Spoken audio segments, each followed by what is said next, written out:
Welcome to Body Talks Mind Lessons with Indu. Are you ready to hear real life stories from around the world how Body Talk system has helped heal trauma and brought vitality back to life? If yes, stay tuned and find out if this is what you have been waiting for. Hello, listeners. Welcome to another episode of Body Talks Mind Lessons. Indu at bodytalksmindlessons.com. And we talk about body talk, of course, but we also talk about how body talk can complement whatever else you have learned in your life. So today you are in for another very interesting episode where Cassandra is going to tell us how we can build our self-trust in our intuition and in our decision making so that we can move forward with us and without any distractions. Wow. I definitely want to hear more details about this. So we are uh, here for a treat. Welcome, Cassandra. Thank you, Indu. Thank you so much for having me here. Yes, my pleasure. So let's start with how did your journey begin? Where did you grow up? And did you ever think that this is what you were going to be doing for the rest of your life? No, it definitely was not at all what I had planned in my life. So I was born on the east coast of Canada. I was in Newfoundland. We moved out to the west coast when I was really young. And when I became a teenager, I started working full time. And in my late teens, I actually started doing restaurant management and a little bit of business management, doing hiring and firing and, creating a team. So this was the last thing that I thought I would actually be doing, despite the fact that I had spent my life of actually listening to my intuition, even though I was told most of my life that it wasn't real. But there was some reason that I just could not let my intuition go. And even though I didn't always trust it, it was always there. So, how I got started in being in this industry in the first place was that I actually had a very stressful job, very stressful school life, home life. I'd been through many different traumatic experiences. I had a stalker for over 10 years. We had been in a few severe car accidents, and my body at the age of 20 felt like it was falling apart. I was in so much pain all the time. And in our Western medical system, they just saw a 20-year-old and just Yeah. told me, "You're young and healthy, ride it out, take some Advil, take some Tylenol." And there wasn't much investigation other than just checking my thyroid for my energy levels and metabolism. So it was really disheartening for me because I was 20 years old in so much pain, and I spent 75% of my time in bed. I'd go to work. Sometimes I would leave early because my back was in so much pain, and I Mm-hmm. would just come home and go straight to bed. And I would be in Wow. bed till I had to get up at 4 a.m. the next day for work, and rinse and repeat. And it just wasn't a life that I wanted. This is not how I imagined spending my early 20s. Hmm. What, what, what a kind of, you just came out of teen and here you were wilting away in pain. Who would have Yeah, thought, right? Wow. exactly. So, This is when you're supposed to have the most energy and and fun.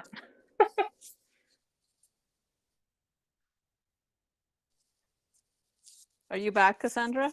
Yeah, Okay, something happened. Anyway, hopefully. yeah. Okay, so tell us where the breakthrough happened. Well, the breakthrough was I was actually sick and tired of being miserable. I, for the longest time, thought I was just this kind, good person, but I'd realized in all my pain and all my suppressed trauma that I actually wasn't being the person that I wanted to be. I wasn't being as kind that I would like to be. I wasn't living the life that I actually wanted. The job demanded so much of my time and energy, and I just knew that there was more to life than living in pain and just working and having no time for anything else. Hmm. So the breakthrough happened when one of my friends was actually studying body talk at the time. And she had just Okay. taken fundamentals, and she said, "Hey, do you want to come in for a session? I know you've been struggling and you haven't had, much success with anything. Do you just want to try it and see how it goes for you?" And after living 4 years with debilitating back pain, I jumped on the opportunity to try literally anything at this point. And I had the session with her, and it was less than 2 days later that my Hmm. back pain was completely gone, and Oh, it has never wow. returned. So Oh, I it thought it has was not returned incredible. either. Wow. No, no, and it's been almost 15 years now. Well, 13 years since that session. So it just blew me out of the water that something like that could actually help me resolve physical pain without any, manipulation or anything that's invasive, you know? Right, right. No touching almost, and No, no no supplements. Uh, exactly. And the only thing I remember from that session out of the whole hour was the fact that she was balancing my kidneys to an actual electronic headset that we used at work at the time. mhm. And it just surprised me because I didn't realize things like that, EMF fields, could have any sort of effect on our body. I didn't think using a headset or a cell phone or anything like that could have any adverse effects on our body. Oh, So really? after, That's yeah, that's very interesting because oh, you are waking me up to something because have worked in the high tech industry for a long time, and I also ended up with the back pain oh, really? for yeah, for a long time. Oh my And God. I never connected the EMF side Right. to the back problem. Oh, I always associated back pain with extensive sitting and all those things that people tell you on Google. Oh, So, definitely. and I was probably on the phone maybe 10 hours a day. What an interesting connection that we are making here. Wow.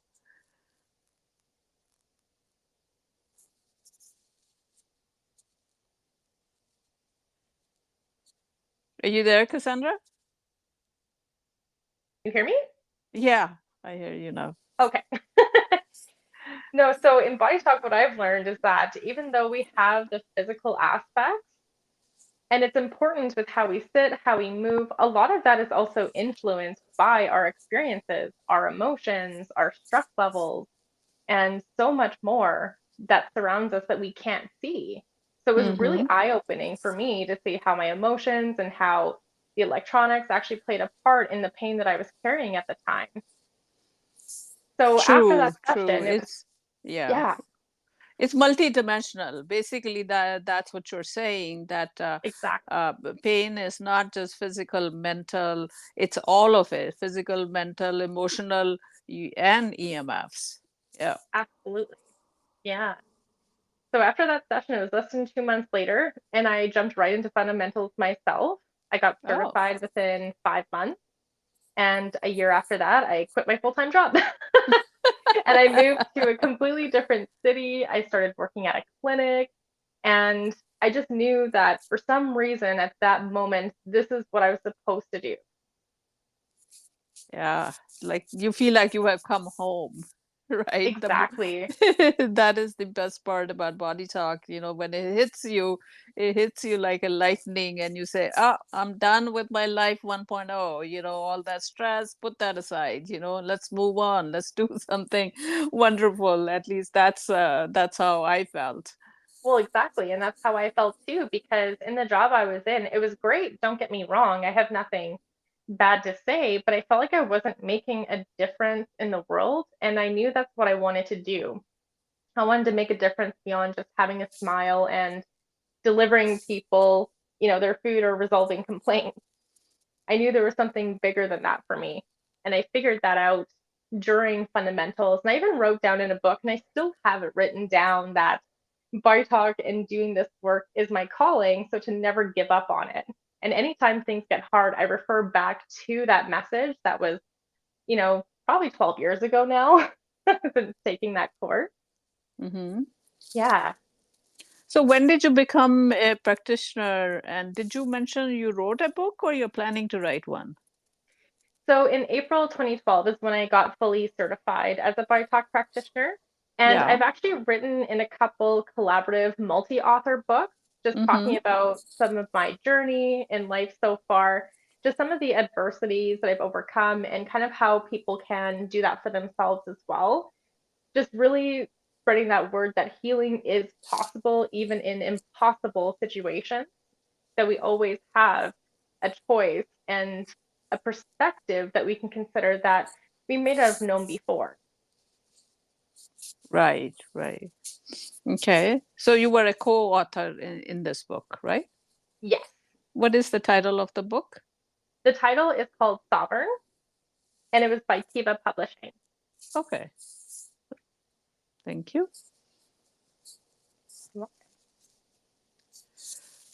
Okay. So after you started your journey and you became a practitioner, then uh, you also became a trainer, as I Yes, see. Right. I did. So tell us So more about becoming the access trainer. that was a really good way to learn as well. It took a little while. Like, it took me, I think, about 4 or 5 months to become fully certified. I had been Mm-hmm. coordinating Body Talk Access at this point for about 3 or 4 years at least. Mm-hmm. And I love the Access course because it just gives people a way to actually regulate their nervous system. So, depending on life experiences and just things that we're taught, normally we're not taught how to actually soothe our nervous system and how to actually notice when we're under high states of stress. I lived that way for so many years, and I would have told you that I wasn't stressed, Yeah. but I was sick every 2 weeks like clockwork for years, with a flu as well, other than the physical pain and insomnia, all these symptoms that are really that of a dysregulated nervous system. So doing that journey was really interesting because I really had to get out of any sense of lack of confidence that I had in myself, and to really just trust in the work, trust in my knowledge. And it's a very thorough training program too, might I add, when you become an instructor and facilitator for Access. It's not something that's just easy to do. You have a lot of different tasks that you have to complete. And I love that they do that because it ensures that every teacher is really knowledgeable in what they're doing. So it's not just a fly by night course, it's something that you have with you for the rest of your life. So those techniques, you learn 5 techniques and then a sixth, which is fast aid as well, which can really help benefit not just you, but also your family as well. Yeah, yeah, you're right that the training is you have to walk the talk, right? And Definitely do. and not only that, I just want to give you a um, personal experience. I mean, I have been using Access for many, many years, and have thought of becoming a trainer, but somehow, it comes and goes. Right. But Okay. lately, what happened was I was doing a lot of travel.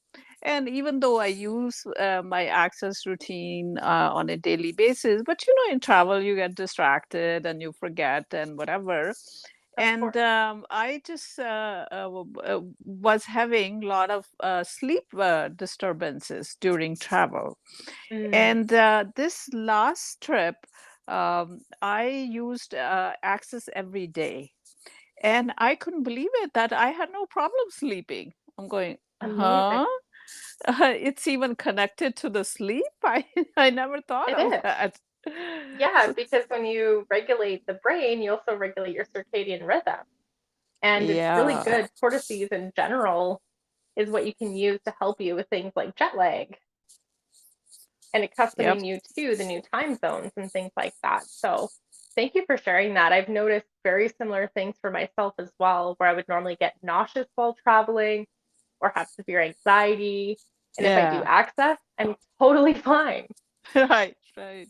Absolutely suitable for travelers and anybody out there who's having sleep issues. And in general, the anxiety in the world has gone up so much. And just to have such an easy tool, literally at your fingertips, that you use for 10 minutes and you have something for a lifetime. You feel like, you can do something for yourself. You don't have to run to doctors. You don't have to worry about, okay, if I end up somewhere where there are no will per se, Yeah. what is it that I'm gonna do? And of course I don't want to take medication just for anything and everything, even though medicine has its place. So definitely, access has been the way to go, just like you are confirming. Hmm. So I'm going to take a step back. And you mentioned that you always felt that intuitive sense or intuitive direction that you were getting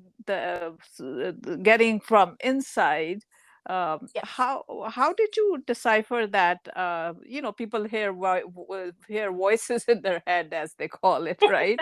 And then Yeah. all those voices are so jumbled up that you can't take a direction with them sometimes. Right.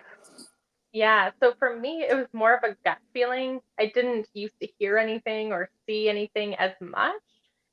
And it was later courses that actually helped me bring all that together. But when I was a kid, it was mostly just gut feeling.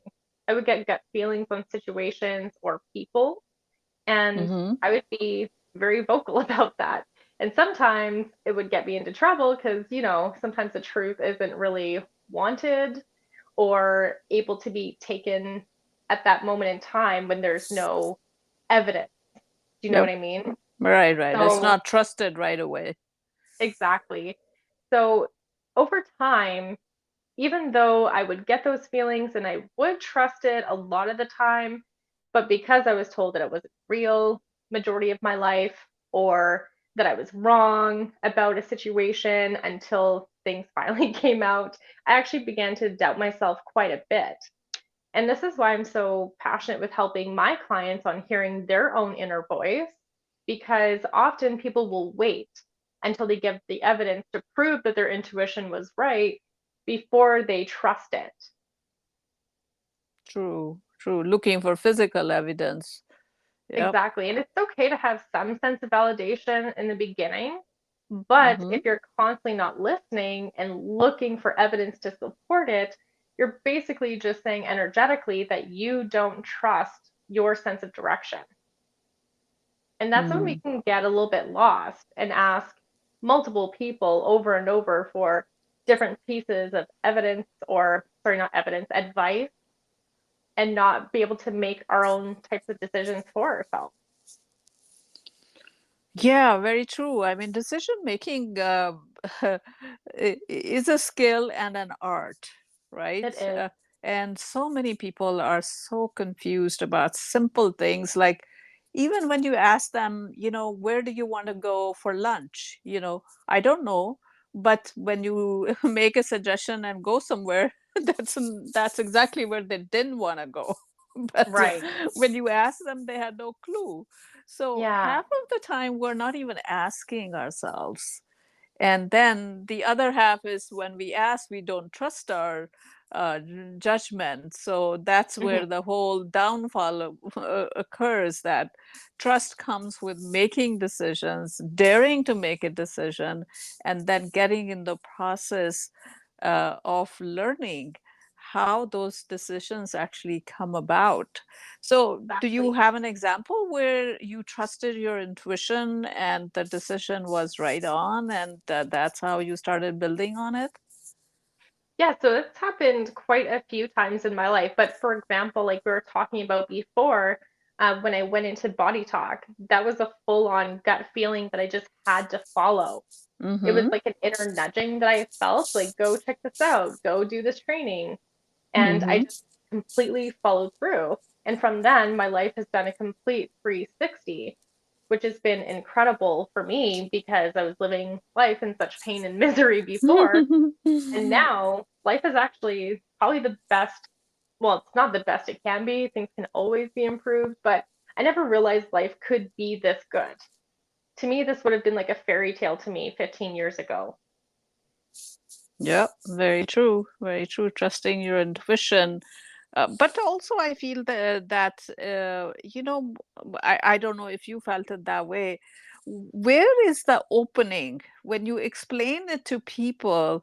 Half of them they don't even want to believe, or they don't even want to get to the point where intuition can make room into your heart and soul. So I don't know where the opening happens, but to some people it happens, and then there's no looking back, just like you're saying. So Yeah. tell us if you have, learned more about how you can actually lead people into trusting their intuition.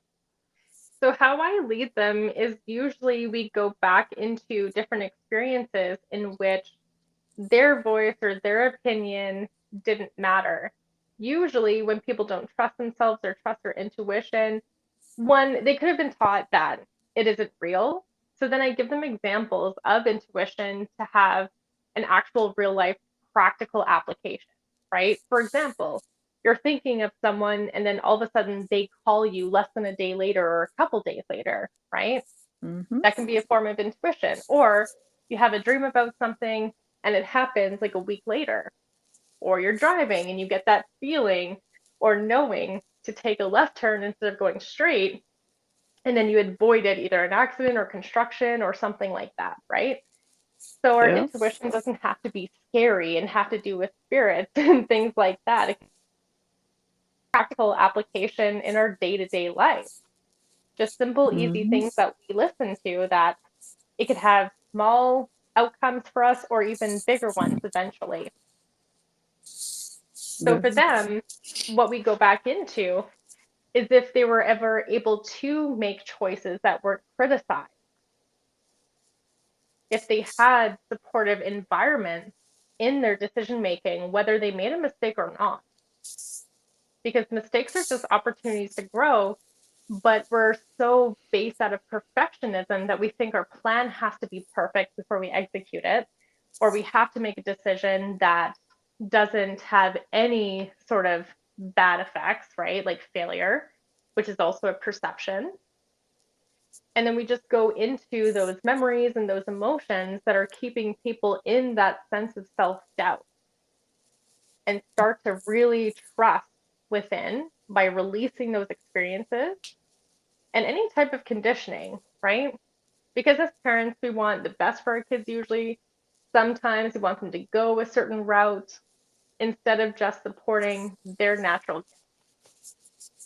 So it's getting them to recognize what they're naturally capable of and what their values actually are and really get to know themselves because often people are just people pleasing.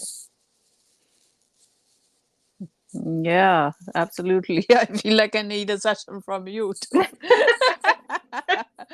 to uncover those places where my voice was not heard, right? Yeah. And that's some of It my favorite happens to the things. best of us, right? It does. Absolutely. And I mean, we live in a world where so many people are stifled. Yeah. Yeah, there was another thing that was coming to my mind. I don't know if it's a precursor, or it is something to us is Mhm. at least it happened to me, and I know a few other people that it happened as well. um we talked about voices in the head, right? Yeah. So what's happening is we're surrounded by so much of all of these blah blah going on around us. You can call it digital, you can call it human. Everybody's telling us what to do, Yeah. right? So, in order for that voice to come through, the real voice of intuition, I feel there is some quiet time you need. So, Hmm. whether you get into meditation or you get into the habit of sitting quietly and listening. Mhm. rather than always talking and using your left brain. You have to bring some calmness in your life, and also you have to calm brain and those voices, and let the real intuition come through. So I just wanted to add that for me, I really had to get into mindfulness for my intuition to grow, because for the life of me, I could not trust it. I was so left brain as an engineer, Mhm. forget it. I could not let go of that whole logical warfare that happens in your head, which way to go and which way not to go, pros and cons, blah, blah, blah. So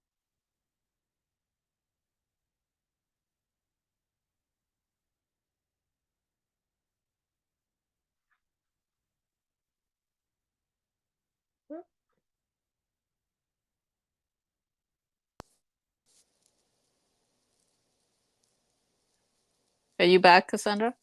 Yeah. Oh,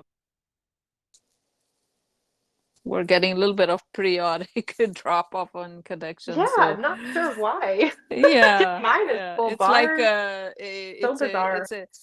when I say silence, maybe it pauses and gives Yeah, you gives me that silence. I don't know what it giving is. the listeners a pause. Yeah. All right. So let's go back and talk about if there's anything more you wanted to add in terms of people developing the trust in their intuition and into decision making. Yeah, so another thing you can do, I love that you brought the mindfulness up because it's really important that you do get used to being able to have that meditative space and just have space for you to actually be present.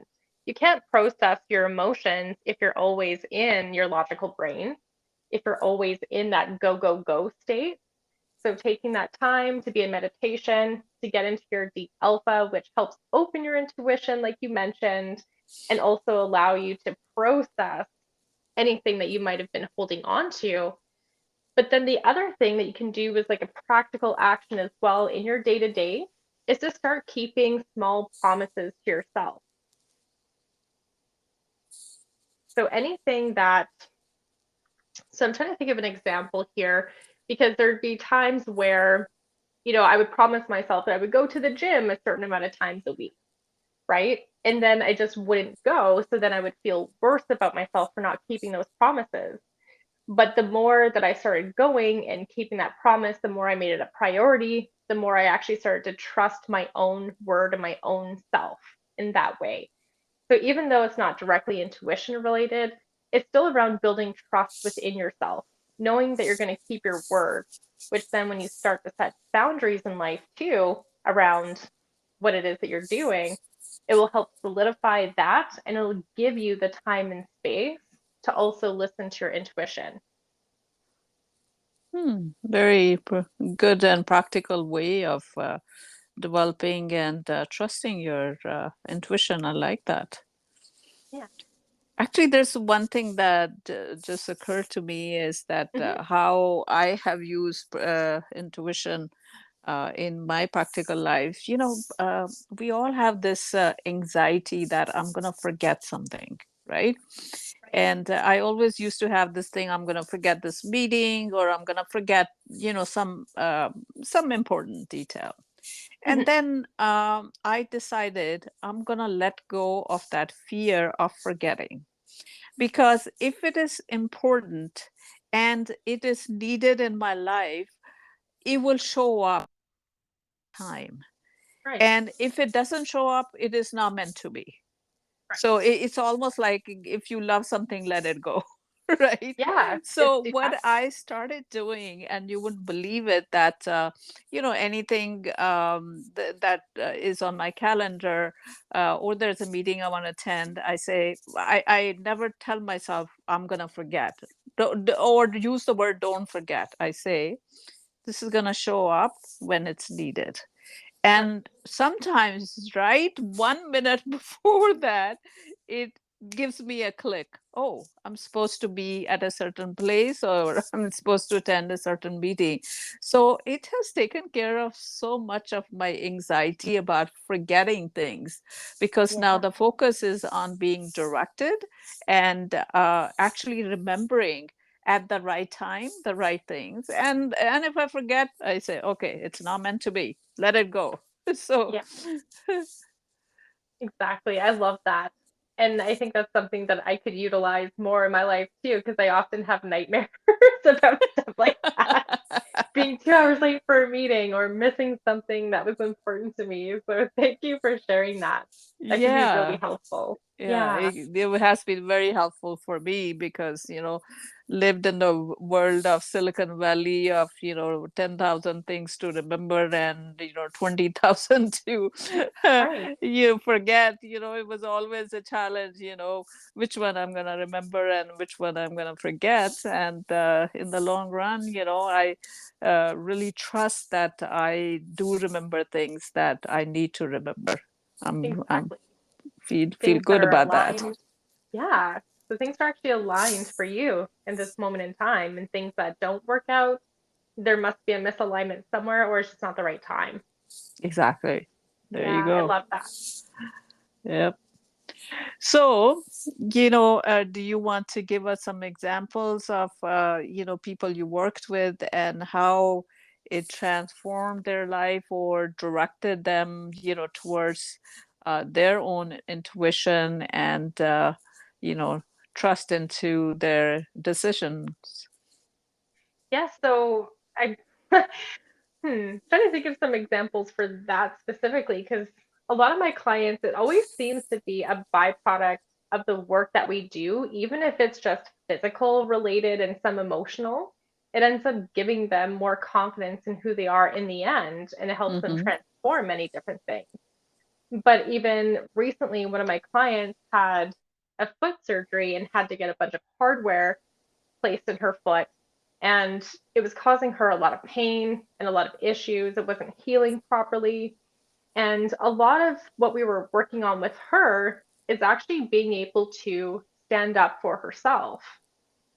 And a lot of the emotions at the time of an experience that wasn't related to her injury, but it was happening around the time of the injury of when it happened.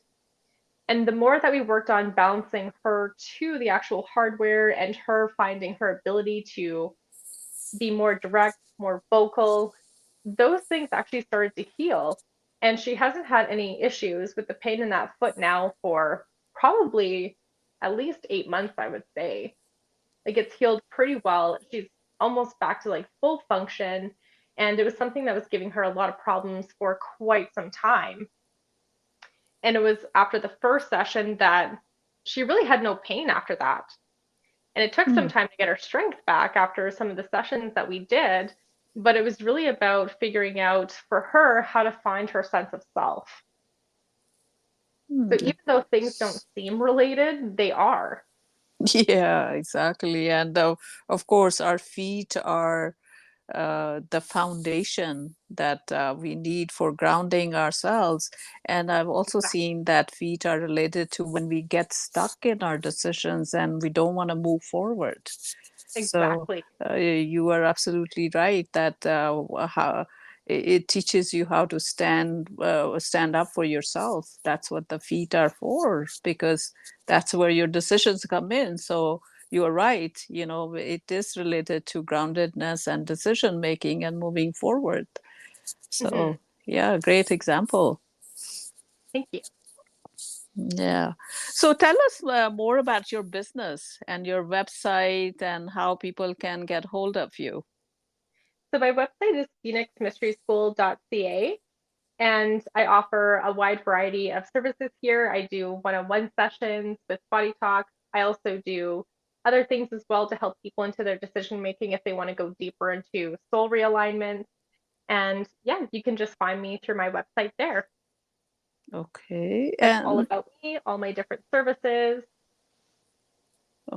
tell me the website one more time. You went a bit too fast. Oh, sorry. It's phoenixmysteryschool.ca. Okay. Got it. Got it. Now, you mentioned this word soul alignment. Say Yeah. something more about that.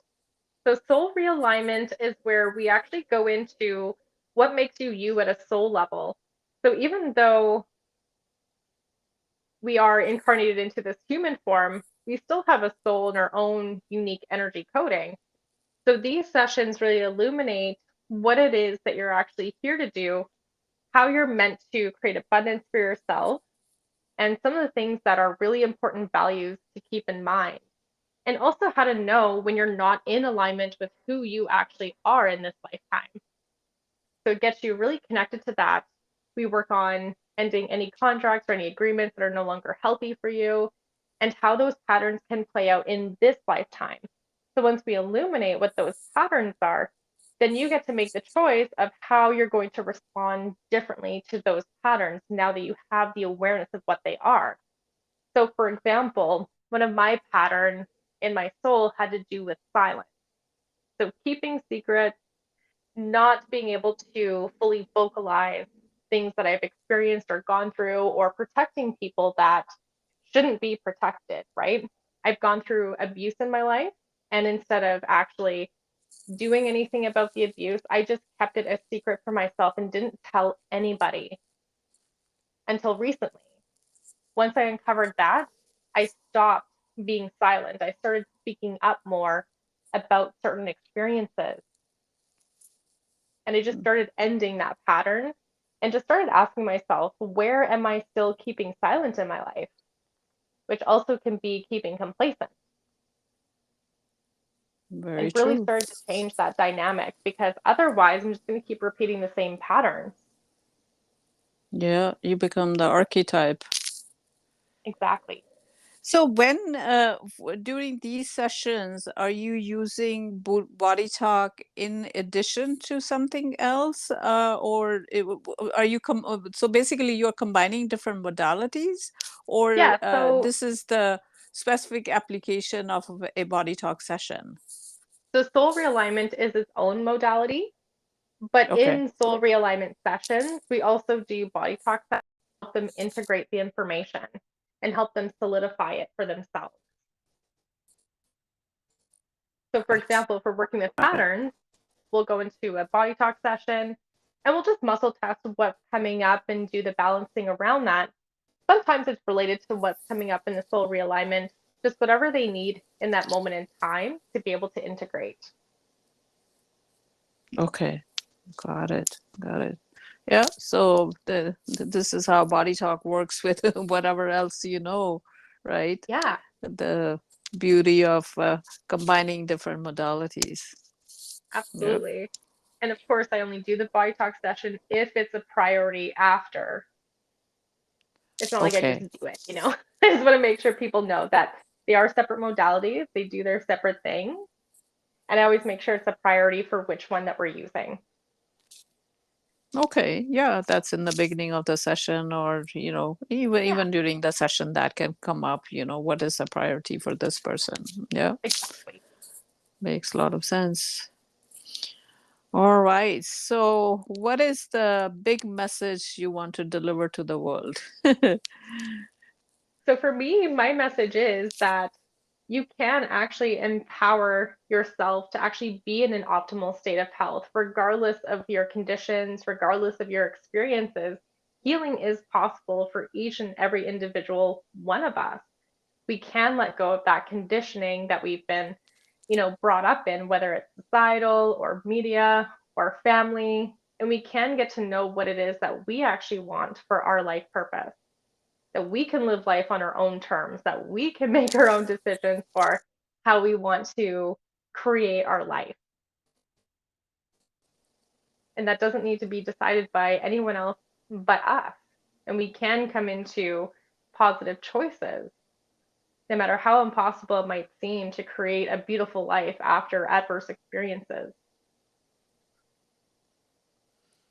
Well, that is profound, Cassandra. Really appreciate that. And just to reinforce, what it comes down to is making a decision. And that the decision is that I can move forward. I can recover from any trauma, from any abuse. Doesn't matter what happened, who did it, but me as a person can grow out of it just when I make the decision that it is time to stand up for myself and grow Hmm. out of whatever I want to grow out of and become the me, right? Exactly. Absolutely. And trust that you'll be led to the proper modalities and proper ways for yourself to move through that. Show you the way. Exactly. Oh, thank you very much, Cassandra. Our Thank talk you at this so much. point, and to get to know you and the message you have for all of us. So thank you Yeah, very much likewise. for this discussion, and let's keep growing and shining our light wherever we can, and people know where to find us. You gave your website, and mine is bodytalksmindlessons.com. So let's hear from you guys and book a session if you need to. All right, Cassandra, I'll let you know, and then Thank you. I'm sure we'll talk again.